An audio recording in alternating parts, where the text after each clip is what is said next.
Bismillahirrahmanirrahim. Assalamualaikum warahmatullahi wabarakatuh. Alhamdulillahirabbil alamin, nahmaduhu wa nasta'inuhu wa nastaghfiruh wa na'udzu billahi min syururi anfusina. Man yahdihillahu fala mudilla lahu wa man yudlil fala hadiyalah. Asyhadu an la ilaha illallah wa asyhadu anna Muhammadar Rasulullah. Allahumma shalli ala sayyidina Muhammad wa ala alihi wa ashabihi ajma'in. Rabbi syrah li sadri wa yassir li amri wahlul 'uqdatam min lisani yafqahu qawli. Amma ba'd. Apa khabar semua? Semoga sihat. Semua okey, alhamdulillah. Hari tu tek bau ke kena nak kampung apa ke bau tek? Kena PKPD ya. Jadi semoga kita tu sentiasa tadi mendoakanlah. Kita tu bingung juga doa supaya Allah tu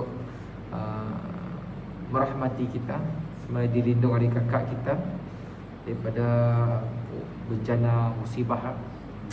Perkara yang boleh memutuskan kebahagiaan adalah kematian. Okay, jadi malam tu insya-Allah masih sama juga berkait juga dengan apa yang saya sebut tadi, iaitu kematian. Kita akan membicarakan berkenaan dengan beberapa detail pasal hari kiamat yang disebut oleh Allah, difirmankan oleh Allah Subhanahu wa taala di dalam surah An-Naba 17 ya, sampai 30, tapi saya cuba sampai 25 dulu. Detail-detail apa yang Allah sebut supaya kita tu get ready. Nah, kita nak pergi satu tempat yang memang kekal abadi, tempat yang semua kita tu sama ada suka atau si suka kita akan pergi. Kalau kita nak pergi ke satu tempat yang kita si biasa, contoh kena kita nak pergi ke Murum ke Belaga ke Bario ke nak, kita mesti nak nanya, di sini ada hotel apa? 3 bintang, 2 bintang. Nak ada belon si. Nah, ada 7E si. Nah, ada kedai kerilot si. Kita nak nanya je tempat macam ni sebab kita nak cari kemudahan. Jadi ya, satu analogi yang nampak nyasiklah tepat tapi lebih mudah untuk kita faham. Di antara sebab Allah sebut perkara-perkara berkenaan dengan kiamat supaya kita get ready lah. Macam dalam surah macam malam tadi saya baca tafsir di Majid Putih, cerita tentang surah Al-Mutaffifin. Detail tentang macam ni rupa orang syurga. Muka sidak macam ni, apa air minumnya, kursi macam ni kena duduk. Lepas ya galakan untuk kita memulah perkara-perkara amal-amal baik, amal-amal soleh. Okey. Jadi hari itu berbeza. Yang malam tadi mungkin cerita hal syurga, malam tu kita cerita hal kiamat. Macam ni rupanya apa yang kita garanti akan dengar. Jadi bila kita dengar, kita ambil maklum dan jadikan ia sebagai satu tahun tadi penggalak, booster kita. Tu kita nunggu booster tu. Jadi isi yang ketiga tu, Sinovac tu. Jadi ya, booster lain dia booster dunia, tu booster akhirat. Supaya kita tu tadi makin ghairah untuk melakukan perbuatan-perbuatan baik. Berlumba-lumba, fastabiqul khairat. Ya, kita tamak dalam perkara-perkara akhirat, perkara-perkara baik. Tadi berlumba-lumba, seorang mula baik, seorang nak mula baik juga. Okey? Kita baca dulu surah An-Naba ayat 17 sampai 24 dulu lah. Kalau kita dapat sambung, kita sambung. A'udzu billahi minasyaitonir rajim. Inna yawmal fasli kana miqata yawma yunfakhu fis-suri fatatuna afwaja wa futihatis samaa'u fakanat abwaba wa suyiratil jibalu fakanat saraba inna jahannama kanat mirsada lit-taghina ma'aba labithina fiha ahqaba la yadhuquna fiha bardan wala syaraba. Sadaqallahul azim. Sampai 24 Apa maksudnya? Sesungguhnya hari keputusan adalah suatu waktu yang ditetapkan, iaitu hari yang pada waktu itu ditiup sangkakala. Lalu kamu datang berkelompok-kelompok, yang ini berkumpulan-kumpulan, dan dibukalah langit, maka terdapatlah beberapa pintu, dan dijadikanlah gunung-gunung, maka menjadi fatamorganalah ia. Sesungguhnya neraka jahanam itu padanya tempat pengintai, lalu lagi menjadi tempat kembali bagi orang-orang yang melampaui batas. Mereka tinggal di dalamnya berabad-abad lamanya. Mereka tidak merasa kesejukan di dalamnya, dan tidak pula mendapat minuman. Cuba saya tambah sikit lagi. Illa hamiman wa ghassaqa, selain air yang mendidih dan nanah, sebagai balasan yang setimpal. Al-Alam sampai 26 Jaza'an wifaqa. Okey, jadi kita dah dengar terjemahannya, kita lihat apa tafsirnya. Bila mana Allah menyebut tentang hari keputusan, hari yang kita akan dibalas. Satu mahkamah adil yang mesti ada siapa yang boleh terlepas. Apapun kita di dunia tu, semua akan dibalas. Dunia tu kita boleh lari, boleh cari peguam yang terbaik, boleh carilah tempat-tempat suaka politik di luar. Tapi di akhirat siapa lari?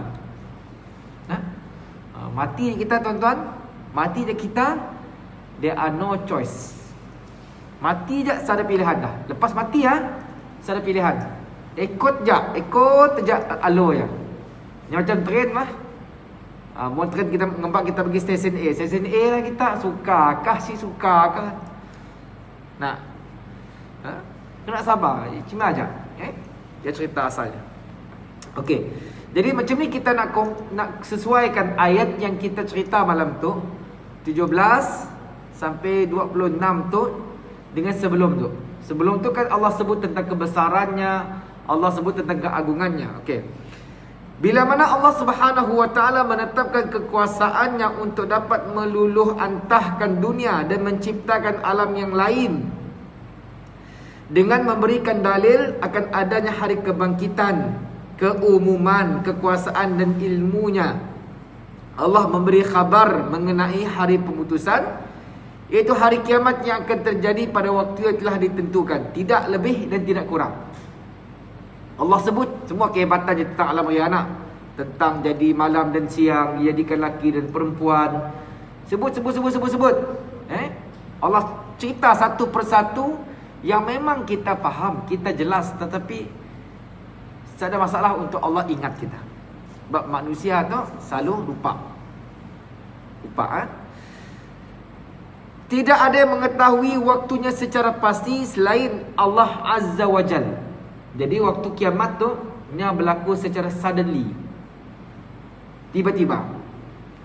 Adapun hadis yang mengatakan kiamat jatuh pada hari Jumaat, ya hadis yang palsu, bertentangan dengan Al-Quran sebut. Bukan hadis yang ada penyelewengan. Dari situ tahu bila kiamat. Hanya Allah je tahu. Allah je tahu. Kemudian Allah Subhanahu wa taala menyebutkan beberapa tanda pada hari tersebut. Itu secara umumnya Allah sebut tentang ditiup sangkakala, terbelah langit, berpindahnya gunung-gunung dari tempatnya dan berubah jadi debu dan berterbangan. Setelah itu Allah menjelaskan bahawa neraka, tu cerita next. Ini ada dua part. Part 1, part 2. Part 1 cerita tentang macam ni akan berlaku kiamat. Kita tu dikepung di kucing dah sebab keluar ke sini. Nah, dikepung. Bawa dikepung kita di kucing tu lagi okey. Dapat dah boleh dine in. Nah, boleh main telefon. Nah, boleh nanggah cerita. Boleh buka Facebook, buka grup WhatsApp, tetak nanggah video dia share orang. Betul tu nak. Tapi kelak siapa dia? Okey, kita lihat tafsir dan penjelasan. Bila Allah sebut sesungguhnya hari keputusan adalah sesuatu yang telah ditetapkan. Sesungguhnya hari pemutusan itu adalah waktu yang telah diputuskan, ditetapkan. Yakni sesungguhnya hari kiamat itu merupakan waktu dan tempat berkumpul orang-orang dari generasi pertama. Daripada zaman Nabi Adam, ya, yang Syekh Rami, ya, zaman Syekh Rami sikit. Sehingga generasi terakhir, siapakah manusia paling akhir mati? Kita mesti tahu. Nah, Monnya dapat ditahu, boleh masuk Guinness Book of Record. Manusia terakhir, tapi kita mesti tahu siapakah manusia terakhir yang akan mati. Mereka akan mendapat balasan pahala dan siksa sebagaimana yang telah dijanjikan kepada mereka. Dapat balasan pahala, dapat balasan azab. Suka? Si suka? Ada masalah, go ahead je. Kita si suka, dapat juga. Suka pun dapat juga, ya. Dinamakan hari pemutusan kerana pada hari itu Allah akan memutuskan hukumnya kepada seluruh makhluk. Kalau kita tangkap dalam cerita-cerita yang lain, sibuk kata manusia, binatang pun akan membalas sama nyempun. Mesti salah dalam ayat tu, mesti salah saya, jadi sebut kambing akan nanduk sama nyempun. Contohnya kambing A ditanduk oleh kambing B. Di akhirat kelak kambing B akan balas balik, dia akan nanduk, balas balik. Lepasnya jadi fasih. Kalau binatang pun macam ni tuan-tuan, kita manusia pasti. Jadi si dapat tak sebarang dengan manusia sama manusia tu. Salah dengan Allah, boleh minta maaf dengan Allah. Salah dengan manusia. Saya beri contoh paling simple lah. Kita si suka seseorang, si belum pada dalam Facebook. Kita si puas hati orang nak, geram dengannya nak, buka komen, bantai si anak lah. Tutut bala benda yang saya sebut lah, betul tak?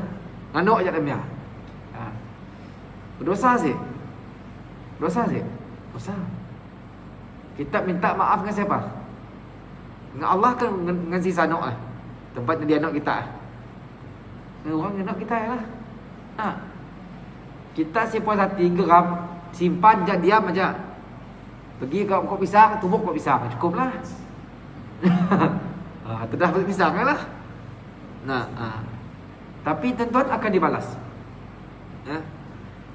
Setelah itu Allah Subhanahu Wa Taala menyebut 3 tanda untuk hari pemutusan kiamat itu. Maksudnya Allah sebut 3 poin hari kiamat. Jadi sebelum poinnya tuan-tuan, kita lihat Al-Bukhari meriwayatkan tentang tafsir firman Allah, iaitu hari yang waktu ditiup sangkakala lalu kamu datang berkelompok-kelompok. Okey. Abu Hurairah radhiyallahu berkata, Rasulullah sallallahu alaihi wasallam bersabda, ma bainal nafkhatain arba'un. Jarak antara kedua tiupan pertama dan tiupan kedua adalah 40 tahun. Kita tahu tiupan pertama hancur, bumi hancur, semua akan mati. Tiupan kedua hidup balik. Sekiralah orang yang mati macam ni, mati dalam mulut buaya kah, mati hangus kah, hilang lamutan kah, dia akan hidup balik. Macam ni, wallahu a'lam. Sebagian pandangan dalam hadis menyebut angkat yang akan nepur-nepur baju badan daripada pasir atau tanah. Yang ada disebut. Yang kita tahu, kita bangkit dalam keadaan kita telanjang bulan, si berselipar, si berbaju dan sebagainya. Okey. Maka bila kata Abu Hurairah yang dengan Nabi madah antara tiupan pertama dan tiupan kedua itu 40 tahun. Jadi para sahabat lainnya nanya, apakah maksud 40 tahun? Abu Hurairah radhiyallahu menjawab, aku menolak, maksudnya aku menolak untuk menerangkan, aku hanya menyebut 40 tahun. Mereka berkata, apakah 40 bulan? Hanya cuma nyebut arba'un, 40 je. Nyasik nyebut berapa? 40 tahun kah? 40 bulan kah? Nyasik jawab. Okay. Abu Hurairah sibuk jelas berapa lama antara tiupan pertama dengan tiupan kedua. Nabi SAW bersabda, "Thumma yunzilullahu minas sama'i ma'an fayambutuna kama yambutul qablu laysa min al-insan syai'un illa yabla illa 'azma wahidan wa huwa ajbu zab wa min yurakkabul khalqu yaumal qiyamah." Kemudian Allah Subhanahu wa taala menurunkan air dari langit sehingga mereka pun tumbuh seperti sayuran. Tidak ada yang tidak punah dari manusia kecuali satu tulang, iaitu tulang ekor. Kita sebut tulang sulbi. Tulang nak ujung, kita pun ada macam ni, tulang belakang kita ada ujung benar. Ia akan hancur tuan-tuan. Ia akan hancur. Tunuklah dengan api macam ni pun dia akan hancur. Dikatakan kita tu akan tumbuh dari manusia. Tulang sulbi. Kalau buka buku akidah pun akan madah. Ia akan hancur. Okay. Dan darinya lah makhluk itu dirangkai kembali pada hari kiamat. Itu daripada hadis Bukhari, disyarah semula oleh Fathul Bari. Dari kitab Fathul Bari. Okey, kita lihat Kita lihat bagaimana Allah Subhanahu wa taala, kata Dr. Wabah dalam tafsirnya, Allah menyebut 3 tanda untuk hari pemutus kiamat. Pertama, iaitu pada hari ketika sangkakala ditiup lalu kamu datang berkelompok-kelompok atau berkumpulan-kumpulan. Maksudnya sesungguhnya pada hari keputusan itu adalah hari di mana malaikat Israfil meniup sangkakala. Lantas kalian wahai manusia datang dari kuburan kalian menuju ke tempat perkumpulan secara kelompok-kelompok. Kumpulan demi kumpulan. Setiap umat datang bersama dengan rasul mereka.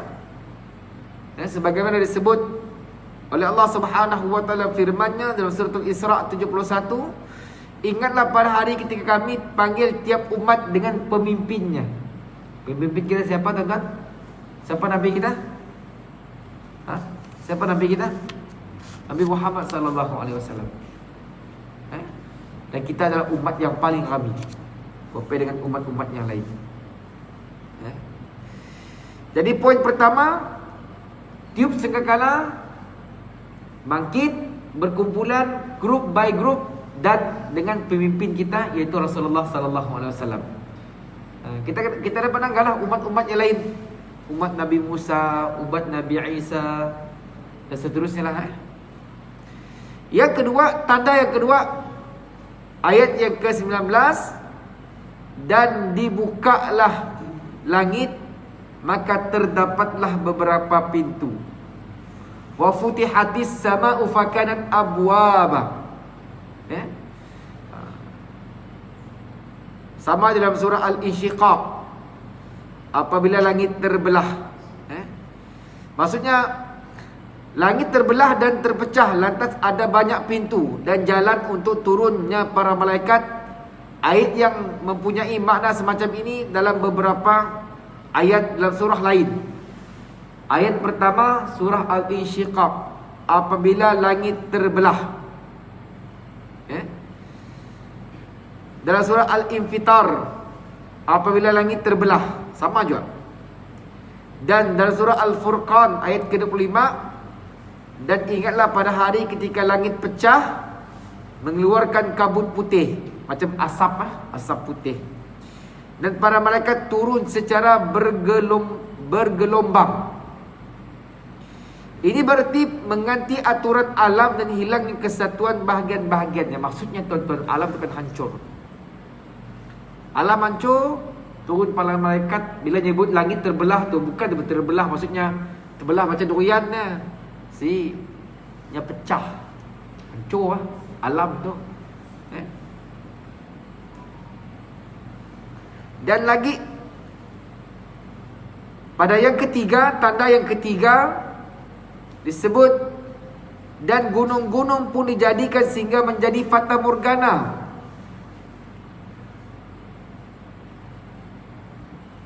Wasuyiratil jibalu fakanat saraba. Fata morgana maksudnya macam ni hancur Sama aja dalam surah An-Naml kita bicara dulu. Wa taral jibala tahsabuha jamidatan wa hi tamurru marrashab. Dan kamu lihat gunung-gunung itu, kamu sangka ia tetap di tempatnya, padahal ia berjalan sebagaimana jalannya awan. Besar-besar gunung tentu hancur, tuan-tuan.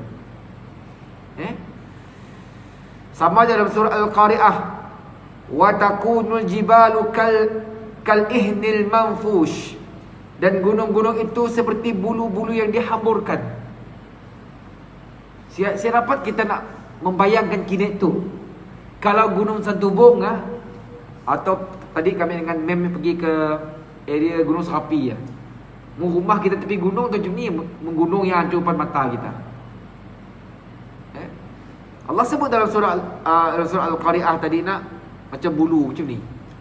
Besar gunung Sibuk kata gunung, mun batu sikit guguk hancur rumah. Sikit batu guguk daripada gunung hancur rumah dedek sikit gunung yang hancur. Macam ni tuan-tuan. Dulu mari bergegar. Gunung Kinabalu nak bergegar Kinabalu.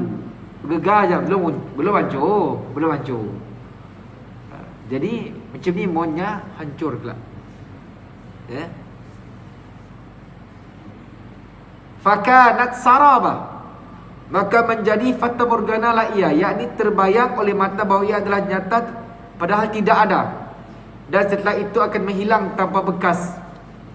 Sama dalam surah At-Taha, surah Taha ayat 105-107, wa yas'alunaka 'anil jibali faqul yansifuha rabbi nasfan fayadharuha qa'an صفصفا لا ترى فيها عوجا ولا أمتا.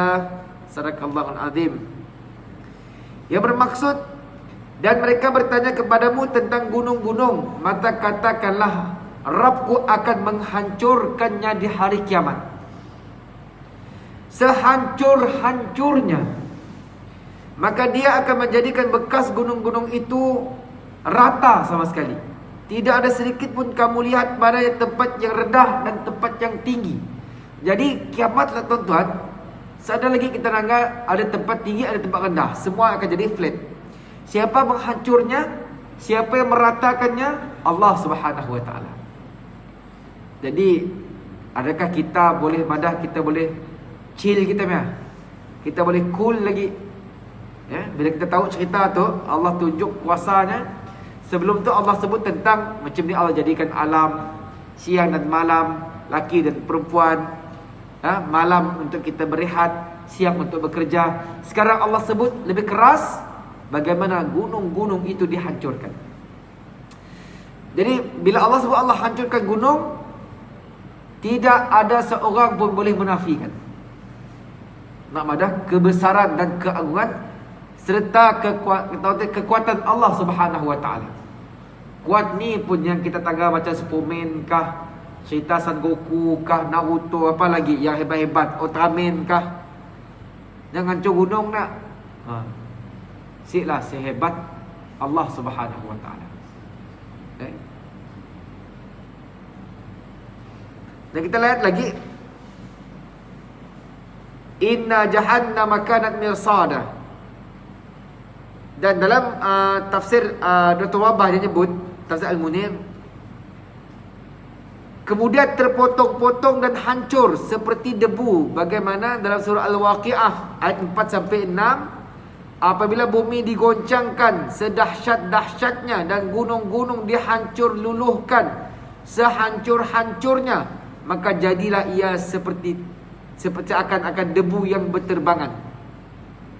Kemudian gunung-gunung tersebut dimusnahkan dari bumi dengan angin, sebagaimana firman Allah surah Taha 105 saya baca tadi. Dan mereka bertanya kepadamu wahai Muhammad tentang gunung-gunung, maka katakanlah Tuhanku akan menghancurkannya pada hari kiamat sehancur-hancurnya. Surah An-Naml 88 bersama aja disebut. Dan engkau akan lihat gunung-gunung itu, kita ingatnya tetap, tetapi dia bergerak. Kemudian Allah Subhanahu Wa Taala menyebutkan balasan bagi orang-orang yang mendustakan pada hari itu. Tuan-tuan, pertama tadi disebut tentang tiupan sangkakala. Apa akan berlaku? Kita akan dikumpul after that lah, selepasnya. Tapi ketika tiupan sangkakala tu tuan-tuan, apa akan jadi dengan alam? Hancur. Alam hancur, tidak ada tempat lain untuk kita lari. Sebab kalau tuan-tuan kalau tuan-tuan belajar akidah, di antara tanda-tanda kiamat besar, mau tuan-tuan kelak ada masa saya akan bahas dengan tuan-tuan. Bila turun Nabi Isa, apa akan berlaku? Kalau sikitnya bila turun Nabi Isa, tuan-tuan, dunia akan aman. Dunia akan aman. Waktunya bersama dengan Imam Mahdi akan mentadbir dunia. Tetapi perlu diingat, apa kata Nabi? Turun Nabi Isa tu ada tugas bunuh Dajjal, palang salib dia, membunuh khinzir, menghapuskan tidak menerima jizyah daripada orang-orang bukan Islam. Dan antara lain juaknya madahnya tu ketika yang kata Nabi dalam satu hadis yang sahih riwayat Bukhari, ketika itu orang-orang Arab akan meninggalkan Qilash. Qilash itu adalah sejenis unta yang harganya sangat tinggi dan kualiti sangat bagus. Orang Arab tu mau ada setiap sidaknya tu, mana yang kaya-kaya tu mesti ada unta ya. Macam kita Nanggala, orang kaya nak kaya mesti ada ferry contohlah. Ataupun kita ambil mudah mau di Kuching tu, orang kaya aja mungkin semua anak orang kaya aja mesti ada pakai BMW. Nya sikit macam tang tadi trademark. Orang kaya aja mesti ada Mercedes. Mohon kau orang kaya ada Mercedes, asyik kaya lah kau ya. Contoh. Jadi orang Arab tu punya sadaq Qilash, bukanlah orang yang hebat. Tetapi kata Rasulullah zamannya, orang Arab si peduli pun dengan binatang ya. Bahkan si ada usaha nak merebut. Sehingga kan orang menolak bila diberi duit, si mau zamannya. Kalau bukan dalam tafsir oleh Ibnu Katsir, Buya Hamka, ada apa? Kalau saya boleh connect cerita ya. Kira tu orang berbunuh, berkelahi, beranok, sebab apa? Harta, pangkat, duit. Tapi kata zamannya orang asyik beranok sebab semua orang kaya. Apa nak dia rebut? Kami bila kita sebut aku banyak duit tu, kenapa aku bila dengan aku? Zamannya. Dan kata Dr. Mahmud Sharaf Qudah, seorang ulama hadis Jordan, yang ada dalam kitab Al-Mubashir Al-Fitan, kitab tentang kiamat, yang ada waktu ya orang aman sebab orang asyik kelahi. Orang semua ada harta, tetapi orang si peduli pun dengan harta ya. Sebab orang tahu dunia akan kiamat. Sebab kita tahu bila Nabi Isa turun yang kebunuh Dajjal, lepas dia meninggal, Imam Mahdi dan kumpulannya, tenteranya akan lari daripada Ya'juj dan Ma'juj. Maka Allah membunuh Ya'juj dan Ma'juj. Lepas last, kalau tuan-tuan bacalah dalam buku Al-Iman oleh Dr. Muhammad Naim, yang terakhir api daripada Yaman keluar menghalau manusia. Jadi tuan-tuan, kita tengok situasi tu macam ni. Kalau kita tu sadar amal, waktu yang memang segala amalan tertolak sebab matahari dah terbit daripada arah barat. Kan Nabi madah akan ditolak, akan diterima taubat melainkan dalam dua keadaan. Satu, bila dah nak nyawa sampai situ, tenggorokan. Kedua, apabila matahari terbit daripada arah barat. No point, habislah. Ya dah dekat benar. Ya cerita yang kita belajar dari guru kita, ustaz-ustaz kita tentang kiamat. Jadi ayat yang kita baca tu cerita tentang what next. Pertama cerita tentang kiamat, siupan sangkakala, kita akan berkelompok-kelompok dikumpul. Lepas langit tadi dicerita hancur macam ni. Macam ni Allah menunjukkan kekuasaannya dengan alam. Persoalan tuan-tuan, Lepas ya, kita semua tu mikir. Masing-masing kita akan mikir, Allah macam ni nak aku lepas tu. Kita dah nanggar dari Allah. Waktu tu kita, yes, kita selamat. Kita rasa macam boleh enjoy, boleh relax, boleh lari, ses tu, boleh. Ada pilihan untuk menyelamatkan diri. Tapi bila kita nanggar saat hancurnya dunia, kita dah nanggar dengan, orang tengok bahasa Indonesia, mata telanjang ni, ada mata bogel, tempat nanggar. Persoalan macam ni, kita kelak berdepan dengan Allah bila ditunggah sorang-sorang. Siapa nak nolong? Siapa nak nolong, tuan-tuan? Kami dengan kita, kami lari. Ni nak kami bingung juga. Dia minta tolong kami. Kami belum dapat melalui pun. Bahkan setiap Nabi yang kita agak macam, kan dalam satu hadis yang sahih disebut, agak Nabi Adam minta syafaat. Nabi Adam aku siapat. Aku pun macam tu, contoh. Agak Nabi Nuh pun dah, aku pun dapat nak nolong. Aku pun macam tu. Masing-masing ngaku kesalahan.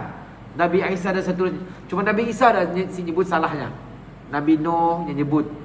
Dia pernah tahu tadi persoalkan kenapa Allah melemaskan anaknya, sedangkan Allah pernah menjanji untuk menyelamatkan anaknya. Nabi Ibrahim, bila tanya, kena kau siapa beri syafaat? Apa kata Nabi Ibrahim? Aku pernah bulak. Nah, bulaknya bukan bulak besar, tentunya bulak kerana dia nak si mau bersama dengan orang-orang kampung yang mula amalan-amalan yang syirik. Dia tanya, kena kau siapa pergi? Aku sakit ni, tapi yang si sakit pun. Kedua yang bulak juga, bila tanya, siapa yang menghancurkan patung-patung tu? Apa kata Nabi Ibrahim? Ya, tanggal kau kapak dekat tangan siapa? Jadi tuan-tuan yang dirahmati Allah Subhanahu Wa Taala, kalau kita lihat cerita-cerita yang part 1 tu, kita akan rasa apa tu? Sepatutnya kita akan rasa risau dan takut. Bapak Nabi ngajar kita, Nabi madah bila lepas sembahyang baca la ilaha illallah wahdahu la syarikalah lahul mulku wa lahul hamdu hi wa yumin wa huwa ala kulli syai'in qadir. Dalam zikir-zikir tersebut terkandung memuji Allah, kebesaran Allah. Bukan hanya berzikir cuma saja tuan-tuan. Berzikir dengan kena rasa astaghfirullah, astaghfirullah, astaghfirullah. Berzikir dengan ada rasa ketakutan dengan Allah. Banyak salah tuan-tuan. Macam ni kita minta maaf kalau kita salah dengan mak bapak kita. Ada kita pada, "Pak, minta maaf pak." Cuma aja. Salam cuma aja dengan bapak. "Mak, minta maaf pak." Cuma aja. Benar kita nangis. Ni tak mohon berjarah time raya ya. Kat jarah, wah cium paha kanan, cium paha kiri, nak peluk benar-benar run-run nangis. Minta maaf dengan Allah. Kan nasib macamnya. Pasal bila kita dalam satu hadis yang dhaif, yang lemah, tapi boleh dipakai dalam doa, kita pada Allahumma ajirna minan nar, Allahumma ajirna minan, ya Allah jauhkan aku dari neraka ya Allah. Dalam zikir-zikir kita tuan-tuan, saya sih nafikan kadang-kadang kita tu layap leka sambil berzikir, kita pergi main telefon. Nah, kita layap bah. Kita leka. Kita nak minta maaf dengan Allah, kan kita saja-saja main. Nah, kita berzikir, di mulut kita berzikir, tapi kita khayal. Bila berdoa, asal muftinya negur, kita berdoa pada Allah, kita minta dengan Allah, tapi minta dalam gaya yang sombong. Siapa kita nak minta dengan Allah dengan cara macam mana, tuan-tuan? Jadi saya bagi contoh simple. Dalam kita berzikir selepas sembahyang, Nabi dah ajar kita ada sebab, tuan-tuan. Suruh istighfar 3 kali, suruh baca ayat kursi, nak zikir la ilaha illallah wa la syarikalah, semua syirik pada Allah, nak minta jauh dari neraka. Setiap zikir kita, tuan-tuan, kita perasanlah, semua terkandung benda-benda yang kita sebenarnya kurang sedar. Kita kurang sedar apa yang kita minta. Sampai kalau kita lihat, ialah peninggalan Nabi SAW risau dengan kita. Nah, kita bila kita nak meninggal, kita meninggalkan macam-macam pesanan wasiat dengan anak kita supaya dia dapat survive di dunia kelak bila kita sadar. Rasulullah sallallahu alaihi wasallam meninggalkan kita dengan banyak hadis sahih, cerita-cerita tentang supaya kita tu jangan jadi orang-orang yang leka dan layak akhirnya gugur dalam neraka Allah Subhanahu wa taala. Kita lihat seterusnya. Ia part 1.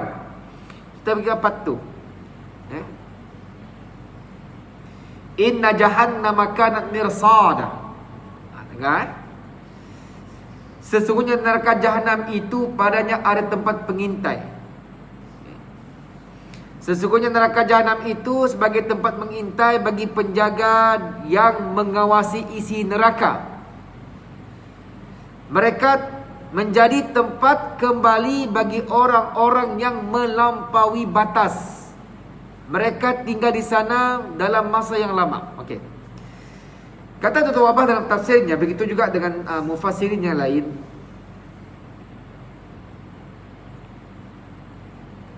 Sesungguhnya neraka jahanam menurut hukum dan ketentuan Allah Subhanahu wa taala adalah tempat yang disediakan untuk orang-orang yang sombong. Tuan-tuan, di antara sikap iblis yang menyebabkannya terkeluar daripada syurga Allah Subhanahu wa taala adalah sifat sombong. Sombong, tuan-tuan. Dan sikap itu secara sedar diwarisi oleh kita. Mungkin Allah beri kita kelebihan.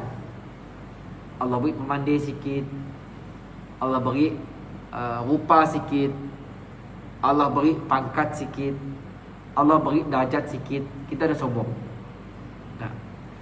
Saya pernah dengar satu sindiran orang. Kita sombong, tuan-tuan, si pernah masuk syurga. Kita si pernah masuk syurga. Sombong. Iblis sekurang-kurangnya sombongnya pernah masuk syurga. Kita si pernah masuk syurga. Jadi perkara sepatutnya menginsafkan kita. Siapa yang disebut sombong ini ialah orang-orang yang menentang para rasul. Para rasul. Neraka jahanam juga merupakan tempat kembali dan tempat tinggal mereka selama-lamanya. Bila sebut perkataan ahqaba, merupakan bentuk jamak dari perkataan haqaba. Itu dalam bahasa Arab lah. Bentuk tunggalnya adalah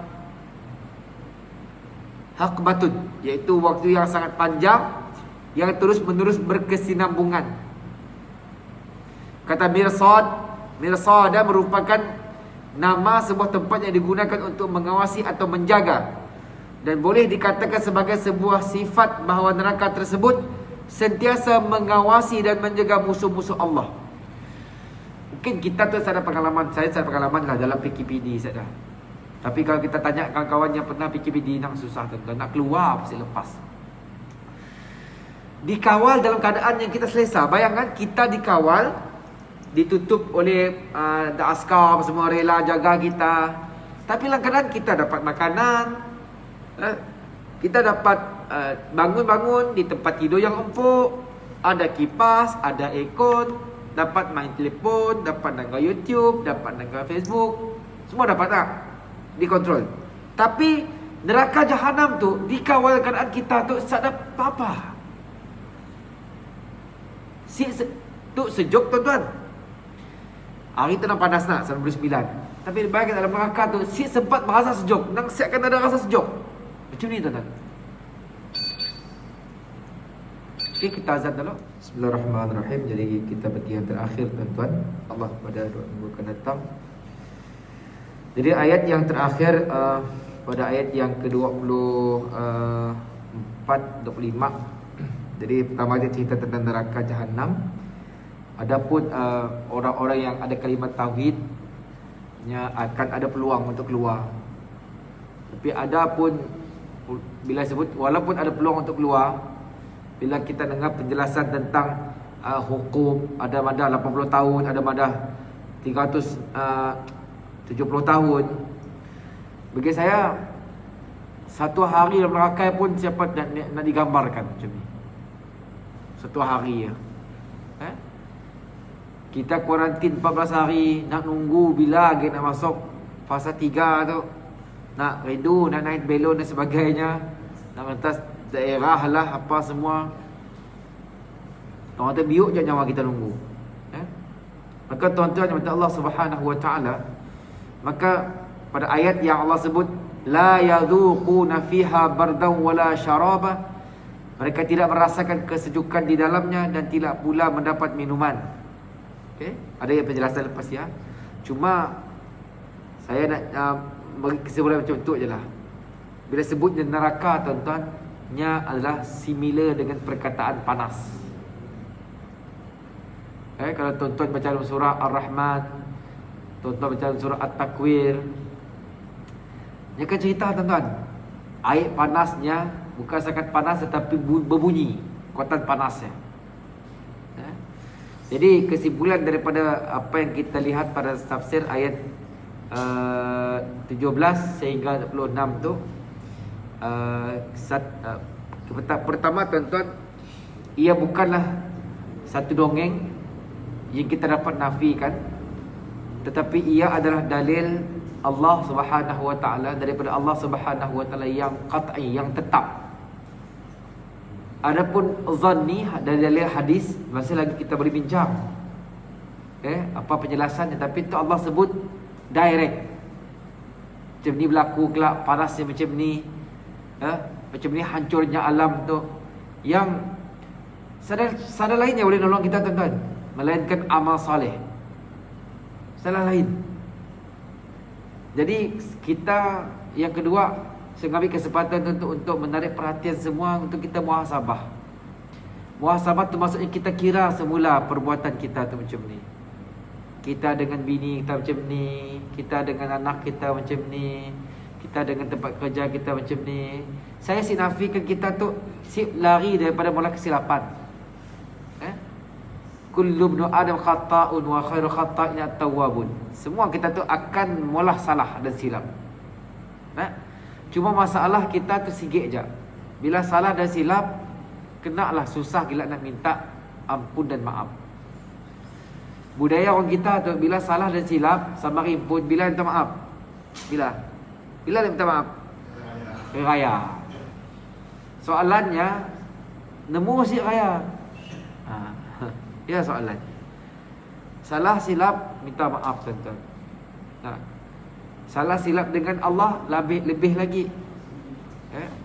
Jadi tuan-tuan yang Allah Subhanahu wa taala, mudah-mudahan apa yang kita lihat pada tafsir ayat 17 hingga 26 kita ambil iktibar, kita boleh sebar-sebar kepada adik kakak kita. Semoga kita semua kelak insya-Allah akan berhimpun sama-sama dalam syurga, dan di padang mahsyar kelak kita akan dilindung di bawah arasy Allah. Dan kita minta janganlah Allah nunggah kita dan nanya sikit-sikit. Sebab bila Allah nunggah, Allah nanya sikit-sikit, hancur tuan-tuan. Nanya kena kongsi sembahyang, tanya apa? Kena kongsi zakat, kena kongsi sedekah, nanya apa? Kena kongsi mana baca Quran, saya ada jawab, siapa terjawab? Siapa jawab? Tahu si jawapannya, sini 7 ke ya? Sini 7. Akal. Jadi sebab itulah sama-sama kita ingat diri kita, semakin kita, sebab benda tu akan jadi booster untuk kita terus mula kebaikan tanpa rasa penat tuan-tuan. Biar penat di dunia, jangan penat di akhirat. Bersakit-sakit dahulu, bersenang-senang kemudian. Jangan kita bersenang-senang kena itu, bersusah-susah kelak di akhirat kelak. Wallahu ta'ala a'lam. Mudah-mudahan ada manfaatnya. Kita tutup dengan doa dan tasbih kafarah dan surah Al-Asr insya-Allah. Bismillahirrahmanirrahim. Wal 'asr innal insana lafi khusr illa allazina amanu wa 'amilus solihat wa tawassaw bil haqq wa tawassaw bis sabr. Subhanakallah bihamdika asyhadu an la ilaha illa anta astaghfiruka wa atubu ilaik. Allahumma ya Allah ya Rahman, kami bermohon minta kepadamu agar engkau ampunkan dosa-dosa kami. Kurniakan kami kesempatan peluang agar dengan umur yang ada ini ya Allah, kami akan memperbanyakkan ketaatan kami, amal-amal baik, amal masalah terhadapmu ya Allah. Dan kami akan cuba untuk bermuhasabah, mempelajari setiap sunnah-sunnah Nabi-Mu, setiap hadis-hadis, agar ia dapat menjadi bekalan kami, ingatan-ingatan di antara kami, agar untuk terus mengejar dan terus mendekatkan diri kami kepadamu ya Allah. Ya Zal Jalal Ikram, rahmatilah kami ya Allah, kasihanilah kami ya Allah. Kami hamba-Mu yang dhaif, kami hamba-Mu yang khilaf, kami hamba-Mu yang sentiasa tidak dapat melarikan diri dari perbuatan, namun kami memohon keampunan dan rahmat daripada-Mu ya Allah. Wa sallallahu ala sayyidina Muhammad wa ala alihi wa sahbihi wa baraka wasallam. Walhamdulillahi rabbil alamin. Ampun dan maaf atas kekurangan. Terima kasih atas perhatian. Assalamualaikum warahmatullahi wabarakatuh.